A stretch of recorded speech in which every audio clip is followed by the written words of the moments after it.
नमस्कार, good morning dear student. Welcome to OD study point. स्वागत करते हैं आप सभी का आपके अपने YouTube channel OD study point में। तो प्यारे दोस्तों, आज की क्लास में हम लोग सॉल्व करेंगे परसेंटेज के मोस्ट इम्पॉर्टेंट क्वेश्चंस को। डियर स्टूडेंट, एक क्वेश्चन ऐसे क्वेश्चन होंगे जो आपके पॉलिटेक्निक अथवा आईईआरटी एंट्रेंस एग्जाम में प्रीवियस ईयर पेपर सेट में पूछे गए क्वेश्चन होंगे।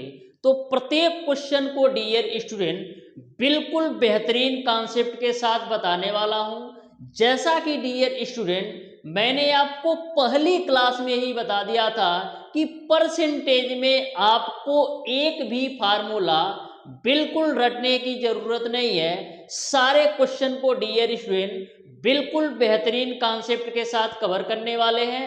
आपको एक भी फार्मूला रटने की जरूरत नहीं पड़ेगी।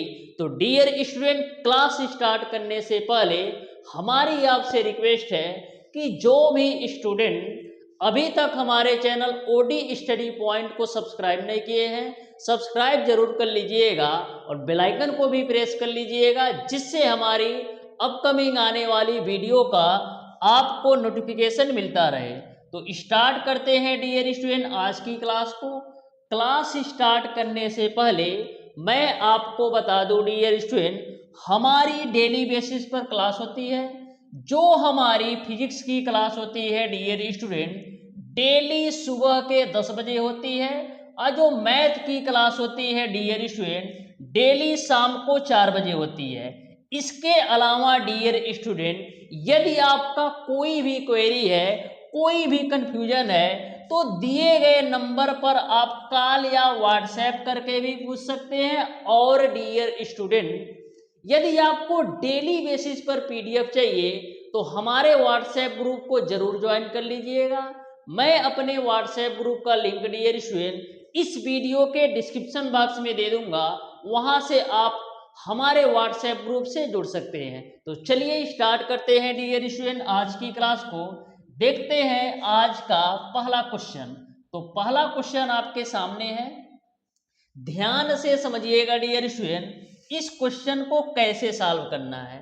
यह क्वेश्चन आपके पॉलिटेक्निक एंट्रेंस एग्जाम 2012 में पूछा गया क्वेश्चन है। तो ध्यान से समझना डियर स्टूडेंट, इस क्वेश्चन को कैसे सॉल्व करना है।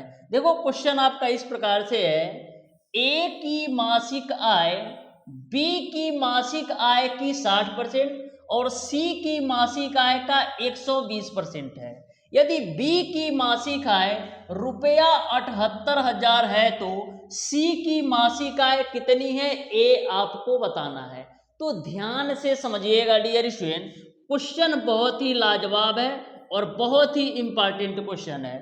बोला है ए की मासिक आय बी की मासिक आय का 60%, यानी जो आपका ए की मासिक आय है बी की मासिक आय का 60% है, तो बी की मासिक आय का मैंने 60% दिखा दिया। अब डियर स्टूडेंट, यहां से आप ए बट्टे बी की वैल्यू निकालोगे तो क्या आएगा, तो 60 बट्टे का 100 आएगा।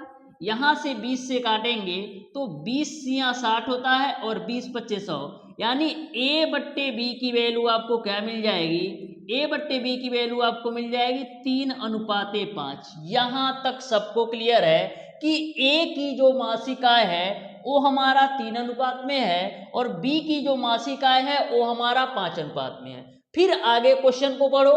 बोला है और सी की मासिक आय का 120%, और सी की मासिक आय का 120%, यानी ए की जो मासिक आय है सी की मासिक आय का 120% भी है। तो लो जी भैया, इसको भी हम सॉल्व कर लेते हैं। तो 0 से 0 कैंसिल, फिर 2 से काटो तो 2 छक्का 12 और 2 पच्चे 10। तो यहां से आप ए बट्टे सी की वैल्यू निकालिएगा तो 6 बट्टे का 5 मिल जाएगा। यहां तक आपको क्लियर है, यहां तक आपको क्लियर है। अब डियर स्टूडेंट, यहां पर ए का जो अनुपात है वो आपका 3 अनुपात में है और यहां पर जो ए का अनुपात है वो आपका 6 अनुपात में है। लेकिन दोनों जगह तो ए की मासिक आय समान होना चाहिए। तो दोनों जगह एक ही मासिक आय समान करने के लिए हम करेंगे क्या, 2 से भैया गुणा भी कर दो और 2 से भाग भी कर दो। नाइंसाफी बिल्कुल नहीं, यदि 2 से गुणा करो तो 2 से भाग भी करो, तो यहाँ से आपको मिल जाएगा 6/10 के रूप में। यानी कि एक ही मासिक आय अब यहाँ पर भी 6 हो गई और एक ही मासिक आय अब यहाँ पर भी 6 हो गई। यानी अब हमारा क्वेश्चन जो है संतुलित हो गया। क्वेश्चन में बोला है कि बी की मासिक आय रुपया 78,000 है, तो बी का मासिक आय कितने अनुपात में है, तो बी की मासिक आय आपका 10 अनुपात में है। यानी डियर स्टूडेंट, बी की मासिक आय आपका 10 अनुपात में है, यानी 10 अनुपात की जो वैल्यू है वो आपका 78,000 के बराबर है। 10 अनुपात की जो वैल्यू है वो आपका 78,000 के बराबर है। तो 0 से 0 को काट दो, यानी 1 अनुपात की जो वैल्यू है वो आपका 7800 के बराबर आ जाएगा। 1 अनुपात की जो वैल्यू है वो आपका 7800 के बराबर आ जाएगा। अब आपको बताना है कि सी की मासिक आय कितनी है। तो सी की मासिक आय कितनी है, 5 रेशियो में। तो 1 रेशियो की वैल्यू 7800 है, तो 5 रेशियो की निकाल लो, तो 5 गुणे 7800। तो यहाँ से 5 जीराएं 0, 5 जीराएं 0, 5 40 को 0, अब 5 सत्ते 35 और 4 39,000। यानी जो आपके सी की मासिक आय है वो आपका 39,000 है। यानी सी की जो मासिक आय है वो आपका 39,000 हो जाएगा। यानी ऑप्शन नंबर बी जो है बिल्कुल राइट आंसर हो जाएगा। तो फार्मूला बिल्कुल रखने की जरूरत नहीं है, सारी चीजों को हम कॉन्सेप्ट से सीखेंगे। आ जाओ डियर स्टूडेंट क्वेश्चन नंबर 2 पर। तो ध्यान से समझिएगा क्वेश्चन नंबर 2 को, बहुत ही बेहतरीन और बहुत ही लाजवाब ये भी क्वेश्चन है। देखो यह क्वेश्चन आपके पॉलिटेक्निक एंट्रेंस एग्जाम 2014 में पूछा गया क्वेश्चन है। देखो कितना सिंपल क्वेश्चन है। बोला है प्रदीप के इतिहास में जो प्राप्तांक है, प्रदीप के जो इतिहास में प्राप्तांक है गणित में उसके अंकों के 60% के बराबर है, तथा गणित में उसके जो अंक हैं भौतिकी में मिले अंकों के 60% हैं के बराबर है। यदि तीनों विषयों में उसे कुल प्राप्तांक 147 हो, तो आपको बताना है कि इतिहास में उसको कितना नंबर मिला, ये आपको बताना है। तो आ जाओ हम बता देते हैं। देखो बोला है इतिहास में जो प्राप्तांक है, तो हिस्ट्री माने क्या होता है, इतिहास को इंग्लिश में क्या बोलते हो, हिस्ट्री बोलते हो, HIST हिस्ट्री, ठीक है। यानी इसको इतिहास को हम एस से डिनोट करेंगे। और आपका कौन सा सब्जेक्ट है, गणित है, तो इसको मैथ बोलते हो तो हम इसको एम से डिनोट करेंगे। और क्या है, फिजिक्स है यानी भौतिकी है, तो इसको हम पी से डिनोट करेंगे। अब क्वेश्चन को ध्यान से समझो। देखो बोला है इतिहास में जो प्राप्तांक है गणित में उसके अंकों के 60% है। यानी जो हिस्ट्री में प्राप्तांक है ना उसका गणित के अंकों का 60% है। तो मैंने कर दिया कि जो इतिहास का प्राप्तांक है वो गणित के प्राप्तांक का 60% है, तो 60/100 कर दो। यहां से डियर स्टूडेंट H/M यानी कि इतिहास और गणित का अनुपात निकालोगे तो 60/100 मिल जाएगा। तो यहां से आप 0 से 0 कैंसिल कर दो, 2 से काटेंगे तो 2 तिया 6 और 2 पचे 10। यानी इतिहास और गणित के प्राप्तांक का अनुपात कितना मिल गया, 3:5।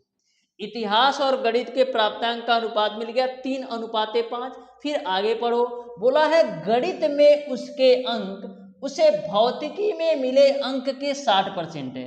यानी गणित में जो उसके मिले अंक हैं भौतिकी में मिले अंक के 60% है।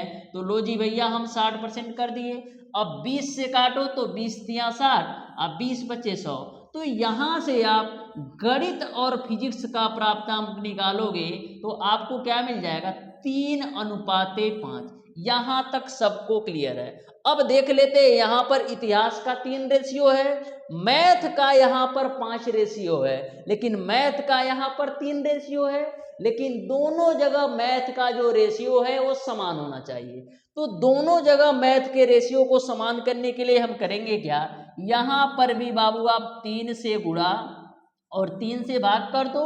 और यहां पर हम क्या करते हैं समान करने के लिए 5 से गुणा और 5 से भाग कर दोगे तो यहाँ पर आपका कितना हो जाएगा, तो यहाँ पर बाबू आपका हो जाएगा 15/25, यानी जो गणित का प्राप्तांक है 15 है और फिजिक्स का प्राप्तांक आपका 25 है। यहाँ पर क्या हो जाएगा, तो यहाँ पर आपका हो जाएगा 9/15, यानी कि 9/15, यानी कि आपका इतिहास का प्राप्तांक 9 होगा और गणित का जो प्राप्तांक हो गया 15 हो गया। अब हमारा क्वेश्चन सिंपल हो गया, यहां पर भी गणित का प्राप्तांक 15 हो गया और यहां पर भी गणित का प्राप्तांक 15 हो गया। फिर आगे क्वेश्चन में बोला है कि तीनों विषयों में उसे कुल 147 नंबर मिले, तीनों विषयों में, यानी इतिहास, मैथ और फिजिक्स, इन तीनों को मिलाकर उसे 147 नंबर मिलते हैं। तो इतिहास में कितना अनुपात पाता है, तो इतिहास का जो है 9 अनुपात में प्राप्तांक है, मैथ का 15 अनुपात में प्राप्तांक है और फिजिक्स का 25 अनुपात में प्राप्तांक है, जो बराबर है 147 नंबर के, जो बराबर है 147 नंबर के। तो 25, 15, 40 और 40 में 9 जोड़ोगे तो 49, यानी 49 रेशियो की वैल्यू आपका 147 के बराबर है। 49 से काटोगे तो 3 बार में कटेगा, यानी एक रेशियो की जो वैल्यू है वो आपका 3 नंबर के बराबर है। एक रेशियो की जो वैल्यू है वो आपका 3 नंबर के बराबर है। तो आपको बताना है कि इतिहास में उसको कितना अंक मिला, तो एक रेशियो की वैल्यू 3 नंबर के बराबर है, तो इतिहास में कितना पा रहा था, इतिहास में टोटल 9 रेशियो के बराबर वो नंबर पा रहा था। तो एक रेशियो की वैल्यू 3, तो 9 रेशियो की वैल्यू 27, यानी आपका इतिहास में जो उसका प्राप्तांक होगा ना वो 27 नंबर पाएगा। कितना नंबर, 27 नंबर पाएगा, यानी ऑप्शन नंबर ए सही हो जाएगा। तो किसी भी क्वेश्चन में आपका कुछ भी नहीं है, बस आप शिद्दत के साथ समझो ना, सारी चीजें बिल्कुल सिंपल हो जाएंगी। आ जाओ क्वेश्चन नंबर 3 पर, तो ध्यान से समझिएगा क्वेश्चन नंबर 3 को भी, बहुत ही बेहतरीन क्वेश्चन ये भी है। देखो बोला है कि दो संख्याएं तीसरी संख्या से 20% व 25%, दो संख्याएं जो है तीसरी संख्या से 20% व 25% छोटी है, कितने प्रतिशत दूसरी संख्या पहले से छोटी होगी। तो सबसे पहले सिस्टम को सेट करो, दो संख्याएं तीसरी संख्या से 20% और 30% छोटी है, तो मैंने मान लिया ए हमारी पहली संख्या है, ए हमारी बाबू दूसरी संख्या है और ए हमारी तीसरी संख्या है। बोला है दो संख्याएं तीसरी संख्या से 20% और 25% छोटी है, तो तीसरी संख्या को यदि मैं मान लूंगा 100, तो हमारी पहली संख्या कितनी हो जाएगी 80 और दूसरी संख्या हो जाएगी 75, क्योंकि क्वेश्चन में बोला ही है कि जो आपकी दो संख्याएं हैं तीसरी संख्या से 20% और 25% छोटी है, तो आपका जब तीसरी संख्या मैं 100 मान लूंगा तो पहली संख्या 20% छोटी है, यानी पहली संख्या हमारा 80 आ जाएगा और दूसरी संख्या 25% छोटी है, यानी 100 से 25% छोटा करोगे तो दूसरी संख्या 75 आ जाएगा। ऐसे आपको माइंड में सोचना है कि मैं क्या मानूं कि हमारा जो है ना सिस्टम सेट हो जाए। तो यहां तक आपको क्लियर है। फिर बोला है आपसे पूछा है कि दूसरी संख्या पहली से कितना छोटी है, तो दूसरी संख्या पहली से कितना छोटी है, तो दूसरी संख्या पहली से कितना छोटी है, तो आप कहोगे 5 छोटी है। किससे, पहली से, तो पहली की वैल्यू नीचे आ जाएगी, अब परसेंटेज में चेंज करने के लिए 100 से गुणा कर लो बस। दूसरी संख्या पहली संख्या से तो कितना 5 छोटी है, किससे, पहली संख्या, तो पहली संख्या नीचे आ जाएगी, गुणे 100 कर दो, तो देखो 20 25 100 होता है, अब 20 चौक को 80 होता है, तो हो जाएगा आपका 25/4, यानी 25/4 को हम क्या लिख सकते हैं, इसको ऐसे भी कभी कभी दे देगा तो 6 सही 1/4%, तो कंफ्यूज मत होना, ठीक है। तो 25/4 जो होगा ना, ऑप्शन नंबर डी बिल्कुल राइट आंसर हो जाएगा। तो किसी भी क्वेश्चन में कुछ नहीं है, बस आप ध्यान से समझो, सारी चीजों को डायरेक्ट आपके दिमाग में ठोक दूंगा। आ जाओ क्वेश्चन नंबर 4 पर, तो ध्यान से समझिएगा क्वेश्चन नंबर 4 को भी, बहुत ही बेहतरीन और बहुत ही लाजवाब ये भी क्वेश्चन है। देखो बोला है एक लड़के को किसी राशि का 7/2% ज्ञात करने के लिए कहा गया। उसने प्रश्न को गलत पढ़ के 11 सही 11/2% निकाल दिया। तब उसका उत्तर 220 था। तो सही उत्तर क्या था ये आपको बताना था। एक कोई बच्चा था, एक कोई लड़का था, उसको बोला गया कि बाबू तुम किसी संख्या का 7/2% निकालो। तो उसने क्या किया, गलती से बेचारा 7/2% ना निकाल करके 11/2% निकाल दिया। तो जैसे ही 11/2% निकाला उसका उत्तर 220 आ गया। तो आपको बताना है आखिर में सही उत्तर क्या था। तो यहां पर 11/2% जब निकालता है तो उसका 220 आता है, यानी कि आपका 11/2% की जो वैल्यू है वो आपका 220 के बराबर है। डायरेक्ट कैलकुलेट करो, 11/2% निकालता है तो 220 के बराबर आता है। तो 11 से हम काटेंगे तो 11 दूना 22 0, यानी आपका 1% की जो वैल्यू होगी वो आपका 40 के बराबर आ जाएगी।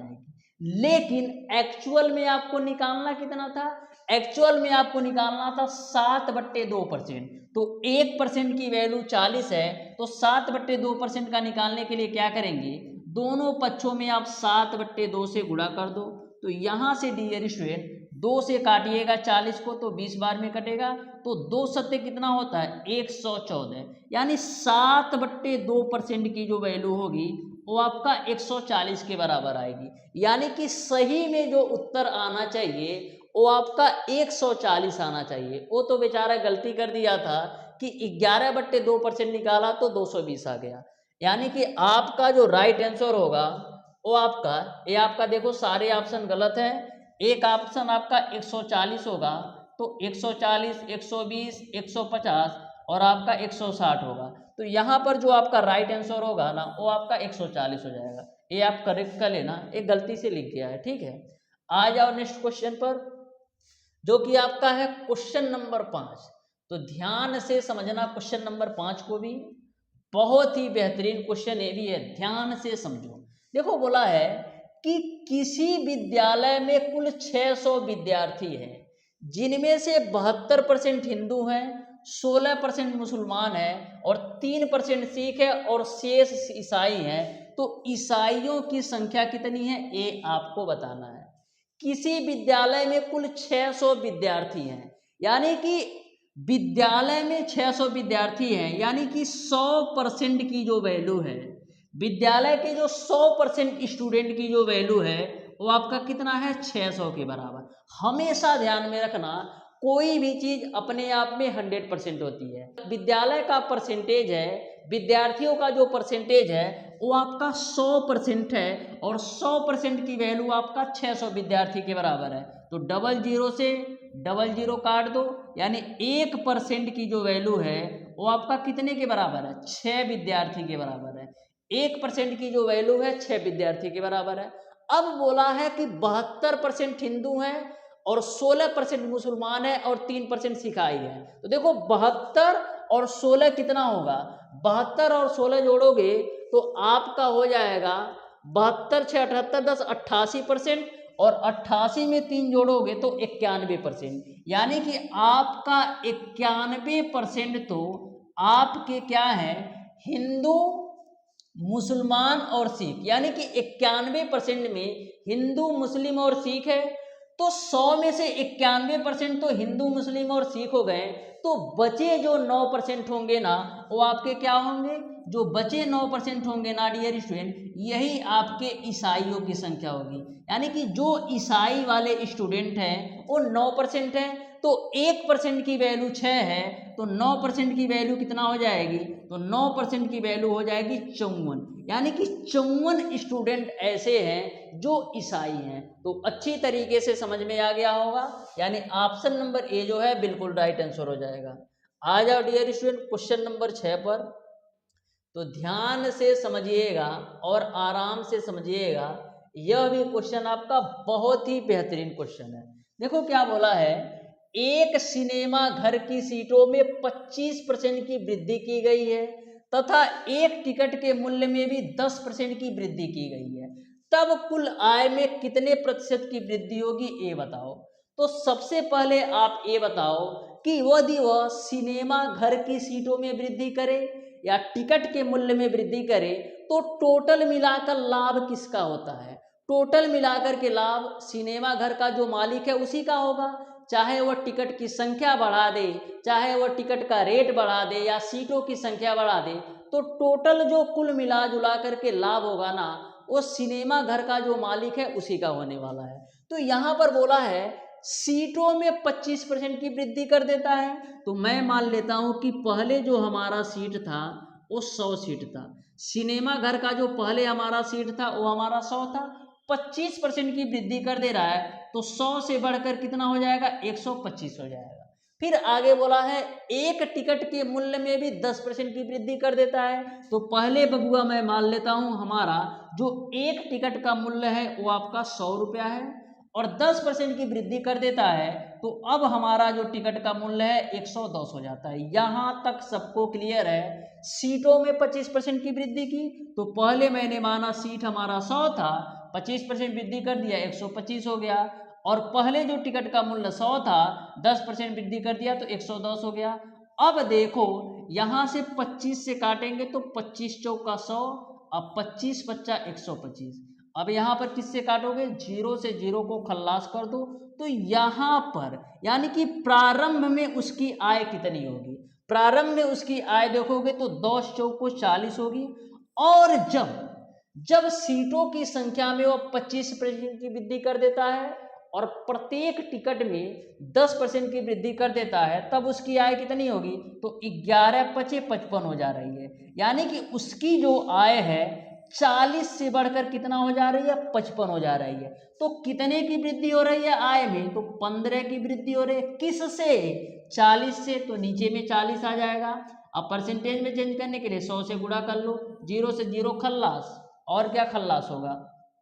2 दूना 4 और 2 पच्चे 10, तो 15 पचे 75 बट्टे 2 निकालोगे तो आपको मिल जाएगा 37 सही 1/2%। यानी कि उसकी जो कुल आय में वृद्धि होगी ना वो आपका 37 सही 1/2% यानी 37.5% के बराबर होगा। यानी ऑप्शन नंबर सी सही हो जाएगा। तो मैंने बताया ना कुल मिला जुला करके सिनेमा घर के मालिक का ही लाभ होने वाला है, चाहे सीटों की संख्या बढ़ा दे या टिकट के मूल्य में वृद्धि कर दे। आ जाओ क्वेश्चन नंबर 7 पर। देखो क्वेश्चन नंबर 7 चुनाव से रिलेटेड है। क्या? चुनाव से। तो चुनाव में 2 उम्मीदवार होते हैं, एक जीतता है और दूसरा हारता है। होते तो कई हैं लेकिन कंपटीशन 2 ही में होता है। तो आ जाओ, यह क्वेश्चन चुनाव से रिलेटेड है, ध्यान से समझो। देखो क्या बोला है, एक चुनाव में 2 उम्मीदवार थे, चलो ठीक है, जिसमें कुल मतदाताओं में से 5% ने अपना मत प्रयोग नहीं किया।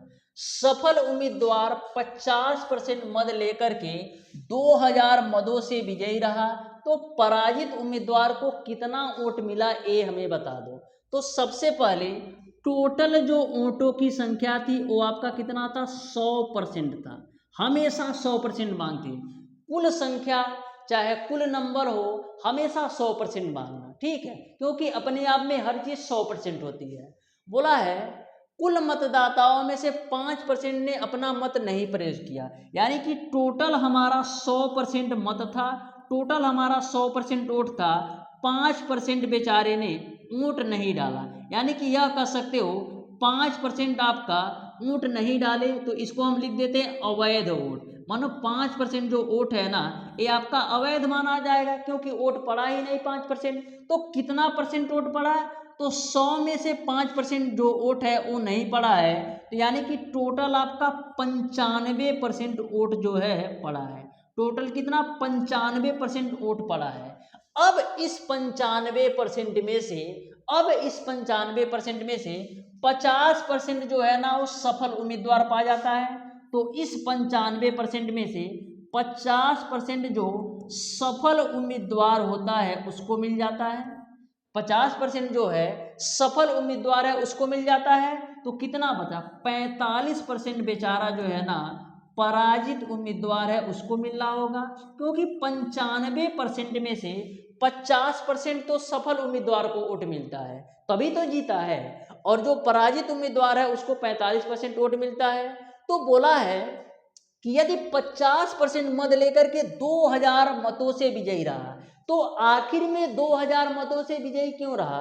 क्योंकि इसने 5% वोट ज़्यादा पाया है। जो आपका सबल उम्मीदवार है 5% वोट ज़्यादा पाया है, और 5% वोट की वैल्यू कितना है? तो 5% वोट की जो वैल्यू है वो आपका 2000 के बराबर है, क्योंकि क्वेश्चन में बोला है 50% मत लेकर 2000 मतों से विजयी रहा। यानी कि परसेंटेज में हम देखें तो यह जो आपका सफल उम्मीदवार है 5% वोट ज़्यादा पाता है, और 5% की वैल्यू आपका 2000 है, तो 5 से बबुआ काटोगे तो 5 चौक 20 और डबल 0, यानी 1% वोट की जो वैल्यू है हमारा वो आपका 400 है। तो आपको बताना है कि पराजित उम्मीदवार को कितने मत मिले। तो पराजित उम्मीदवार 45% वोट पाता है, तो 1% की वैल्यू 400, तो 45% की वैल्यू 45 गुणे 400 करोगे तो 18,000 आ जाएगा। यानी कि जो आपका पराजित उम्मीदवार है, जो आपका पराजित उम्मीदवार है उसको 18,000 वोट मिला था, यानी ऑप्शन नंबर ए सही हो जाएगा। यदि मैं आपसे पूछ लूं कि जो आपका सफल उम्मीदवार है उसको कितना वोट मिलेगा, तो उसको 20,000 वोट मिलेगा, क्योंकि इससे यानी पराजित उम्मीदवार से 2000 वोट ज़्यादा पाता है। तो यदि यह आपका 18,000 पाएगा तो सफल वाला 20,000 पाएगा। आ जाओ नेक्स्ट क्वेश्चन पे, जो कि आपका है क्वेश्चन नंबर 8। तो ध्यान से और आराम से समझिएगा, बहुत ही बेहतरीन क्वेश्चन है। ये आपका परीक्षा से रिलेटेड है। किससे? अभी हाई स्कूल इंटरमीडिएट का रिजल्ट आया है ना, तो देखो ये परीक्षा से रिलेटेड है। देखो क्या बोला है, एक परीक्षा में उत्तीर्ण होने के लिए 45% अंक प्राप्त करने पड़ते हैं। राम ने 30% अंक प्राप्त किया तथा वह 60 अंकों से अनुत्तीर्ण घोषित कर दिया गया, तो कुल प्राप्तांक कितने का था, ये आपको बताना है। तो ध्यान से समझो, जैसे आपका इंटरमीडिएट का एग्जाम होता है तो टोटल जो नंबर होता है वो आपका 500 होता है। टोटल जो नंबर होता है वो आपका 500 होता है, और यह जो 500 होता है वो आपका 100% के नंबर के बराबर होता है। तो कोई बच्चा यदि 450 नंबर पाता है तो आप कहते हो कि 90% पाया है, 90% नंबर लाया है। और कोई बच्चा यदि 400 नंबर पाता है तो आप कहते हो 80% नंबर लाया है। यानी कि जो आपका टोटल मार्क होता है, जो आपका कुल मार्क होता है, जो आपका टोटल मार्क होता है वो आपका 100% के बराबर होता है। कोई 450 पाता है 500 में तो 90% उसका नंबर हो जाता है, कोई 400 पाता है तो 80% नंबर हो जाता है। अब आ जाओ क्वेश्चन पे, ठीक है। एक परीक्षा में उत्तीर्ण होने के लिए 45% अंक प्राप्त करने पड़ते हैं। राम ने 30% अंक प्राप्त किया तथा 60 अंकों से बेचारा अनुत्तीर्ण हो गया। यानी कोई आपका एक परीक्षा है जिसमें यदि आप उत्तीर्ण होना चाहते हैं तो उसमें आपको 45% नंबर लाना अनिवार्य है। लेकिन राम के साथ होता क्या है, 30% बेचारा अंक पाता है, 30% अंक पाता है, लेकिन 60 अंकों से अनुत्तीर्ण हो जाता है। यानी कि यदि इसको हम 60 नंबर राम को बेचारे को और दे दें तो ये आपका उत्तीर्ण हो जाएगा। 30% अंक पाता है और 60 अंकों से अनुत्तीर्ण हो जाता है। यानी राम को यदि हम 60 नंबर और दे दें तो यह जो राम है उत्तीर्ण हो जाएगा।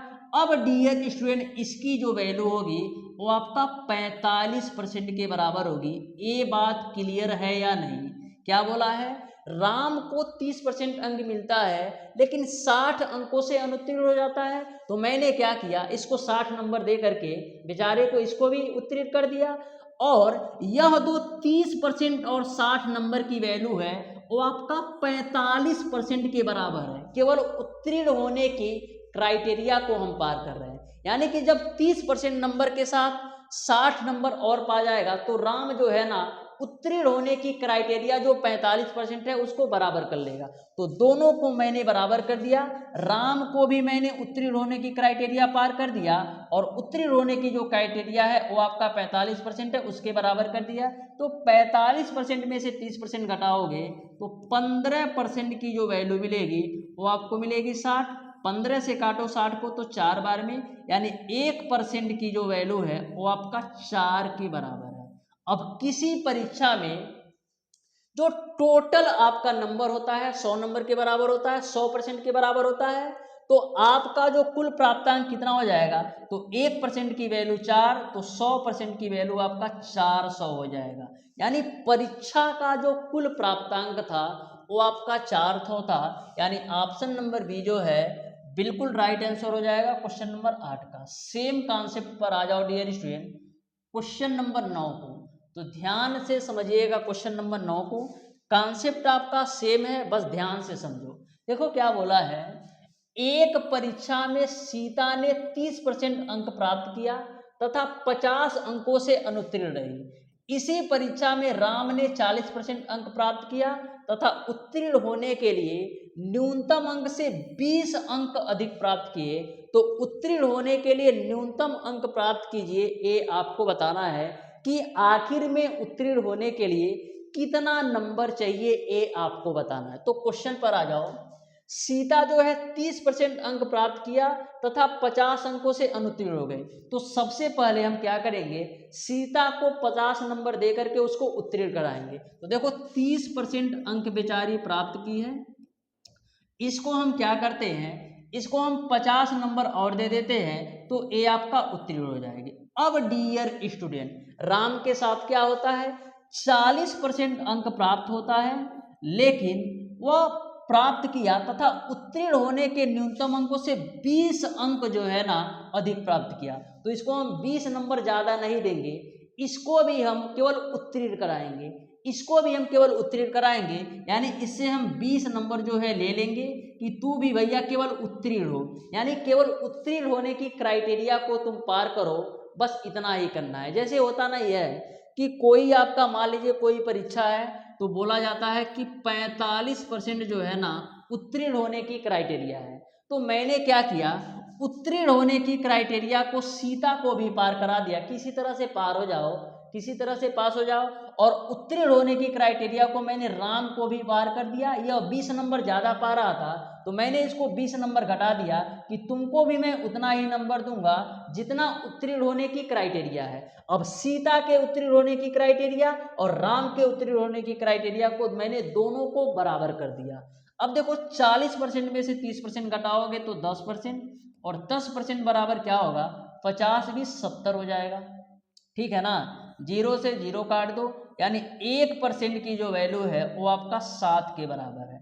तो आपको बताना है कि उत्तीर्ण होने के लिए न्यूनतम अंक कितना चाहिए। तो देखो उत्तीर्ण होने का न्यूनतम अंक ए भी है और उत्तीर्ण होने का न्यूनतम अंक ए भी है। तो 1% की वैल्यू 7 है, तो 30% की वैल्यू 210 हो जाएगा, और इसी में 50 जोड़ दोगे तो 260 हो जाएगा। कितना, 260। यानी उत्तीर्ण होने की जो क्राइटेरिया है वो आपका 260 नंबर है। यानी यदि आप 260 नंबर लाओगे तो परीक्षा में उत्तीर्ण हो जाएंगे, ना तो एक नंबर ज़्यादा होगा ना तो एक नंबर कम। ठीक है, आ जाओ नेक्स्ट क्वेश्चन पर। आपका है क्वेश्चन नंबर 10। तो ध्यान से और आराम से समझिएगा इस क्वेश्चन को भी। देखो क्या बोला है, यदि वस्तुनिष्ठ अंकगणित दिग्दर्शन का मूल्य द्वितीय संस्करण में आपका 10% तथा तृतीय संस्करण में आपका 20% बढ़ाया जाता है तो कुल बढ़ोतरी क्या होगी, ये आपको बताना है। तो ध्यान से समझना, द्वितीय संस्करण में 10% की वृद्धि, तो मैं मान लेता हूं बबुआ कि जो आपका द्वितीय संस्करण था वो आपका पहले 100 था, 10% की वृद्धि करोगे तो 110 हो जाएगा। और तृतीय संस्करण में 20% बढ़ाया जाता है, तो तृतीय संस्करण में हम 20% बढ़ा देते हैं। तो मैंने मान लिया स्टार्टिंग में तृतीय संस्करण में भी 100 था, 20% बढ़ाया जाता है तो 100 से कितना आपका हो जाएगा, 120। ठीक है ना, ये आपका प्रारंभ वाला नंबर है, और ये आपका जब हम 10% और 20% बढ़ा देते हैं ये आपका लास्ट वाला नंबर है। तो यहाँ से डियर स्टूडेंट देखो, जीरो से इस जीरो को खल्लास कर दो, इस जीरो से इस जीरो को खल्लास कर दो, तो यहाँ से आपको मिल जाएगा 100 और यहाँ से आपको मिल जाएगा 132। यानी कि आपका जो पहले था, जो पहले कुल वैल्यू थी वो आपका 100 था, अब बढ़ करके 132 हो गई। तो कितने परसेंट की वृद्धि हो रही है, तो 32% की। यानी इस क्वेश्चन का जो राइट आंसर होगा वो आपका ऑप्शन नंबर सी सही हो जाएगा। तो क्वेश्चन नंबर 11 आपके सामने है। ध्यान से समझना डियर स्टूडेंट, इस क्वेश्चन को कैसे सॉल्व करना है। बहुत ही महत्वपूर्ण क्वेश्चन है, ध्यान से समझिएगा।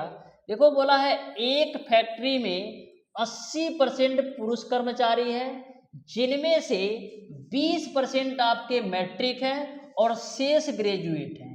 यदि महिला कर्मचारी आपका 25% और मैट्रिक और शेष ग्रेजुएट है, तब महिला कर्मचारियों की संख्या यदि आपका 600 हो तो फैक्ट्री में कुल कितने ग्रेजुएट हैं ये आपको बताना है। तो ध्यान से समझना, बहुत ही बेहतरीन क्वेश्चन है डियर स्टूडेंट। यदि हम बात करें कि फैक्ट्री में कुल कर्मचारियों की संख्या किसके बराबर है, तो फैक्ट्री में जो कुल कर्मचारियों की संख्या है वो आपका 100% के बराबर होगा। फैक्ट्री में जो कुल कर्मचारियों की संख्या है वो आपका 100% के बराबर होगा। बोला है 80% पुरुष कर्मचारी हैं, तो लो जी भैया 100% में आपके 80% जो है ना, ये आपके क्या है, 100% में जो 80% है वो आपके पुरुष कर्मचारी हैं। यदि 100% में 80% पुरुष कर्मचारी होंगे तो बचे के जो 20% होंगे ना, वो क्या होंगे, महिला कर्मचारी होंगे। सिंपल सी बात है, यदि 100% में 80% आपके पुरुष कर्मचारी होंगे तो 20% आपके महिला कर्मचारी होंगे। अब क्वेश्चन पर आ जाओ। बोला है इनमें से 20% मैट्रिक और शेष ग्रेजुएट है। यदि महिला कर्मचारी 25% मैट्रिक और शेष ग्रेजुएट है तथा महिला कर्मचारियों की संख्या 600 है, महिला कर्मचारियों की संख्या 600 है, तो महिला कर्मचारी आपका कितना है, महिला कर्मचारी आपका 20% है और 20% की वैल्यू इन्होंने दे रखा है कि 600 के बराबर है। तो 20% की वैल्यू यदि आपका 600 है डियर स्टूडेंट, 20% की वैल्यू यदि आपका 600 है तो 0 से 0 कैंसिल कर दो और 2 से आप काटोगे 60 को तो 30 के बराबर आ जाएगा। यानी 1% की जो वैल्यू है वो आपका 30 के बराबर आ जाएगी।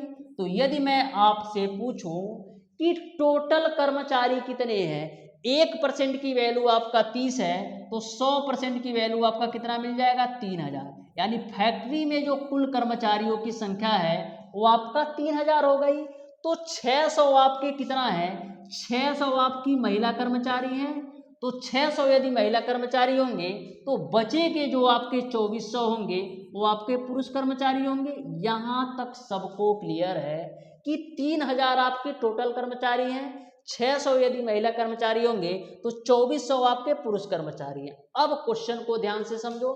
बोला है 80% पुरुष कर्मचारियों में जिनमें 20% मैट्रिक हैं, यानी कि इस 2400 में से, इस 2400 में से 20% जो है ना वो क्या है, 20% जो है ना वो आपके मैट्रिक वाले हैं। यानी 2400 में से जो 20% है ना वो आपके क्या, मैट्रिक वाले हैं। तो यदि 2400 में से 20% मैट्रिक वाले होंगे तो शेष के जो 80% होंगे, शेष के जो 2400 के 80% होंगे वो क्या होंगे, ग्रेजुएट होंगे। यहाँ तक सबको क्लियर है। अब डियर स्टूडेंट 00 से 00 खोपचा में भेज दो तो 24 गुणे 2, आपको केवल ग्रेजुएट से मतलब है ना, तो इसको सॉल्व करने की कोई जरूरत नहीं है। 24 का 80% निकालो तो देखो 00 से 00 आपका कैंसिल होगा, 8 चौक 32 को 2, 8 दूना 16 3 19, यानी कुल ग्रेजुएट की जो संख्या है, पुरुष में जो ग्रेजुएट हैं वो आपके 1920 है। अब महिला में ग्रेजुएट निकाल लो तो टोटल आपके 600 महिलाएं हैं जिनमें 25% मैट्रिक हैं। 25% मैट्रिक हैं तो कितने परसेंट ग्रेजुएट होंगे, 25% मैट्रिक होंगे तो 75% ग्रेजुएट होंगे। तो 600 का तुम बाबू धीरे से 75% निकाल दो बस। तो यहाँ से देखो 00 से 00 कैंसिल, 75 छक्का कितना होता है, 75 दूना 150 और 1.5 तियां 450, यानी कि 450 जो है ना ग्रेजुएट महिलाएं हैं और 1920 जो है ना ग्रेजुएट पुरुष हैं। तो आपको कुल कितने ग्रेजुएट हैं ये बताना है। तो 1920 में से 450 जोड़ोगे तो 2370 आएगा। कितना आएगा, 2370 आएगा। यानी आपका 2370 आएगा, वो 19 से 20 2370 आएगा। यानी आपका ऑप्शन नंबर सी सही होना चाहिए, 2370। यानी कि 2370 कर्मचारी जो होंगे ना वो आपका ग्रेजुएट होंगे।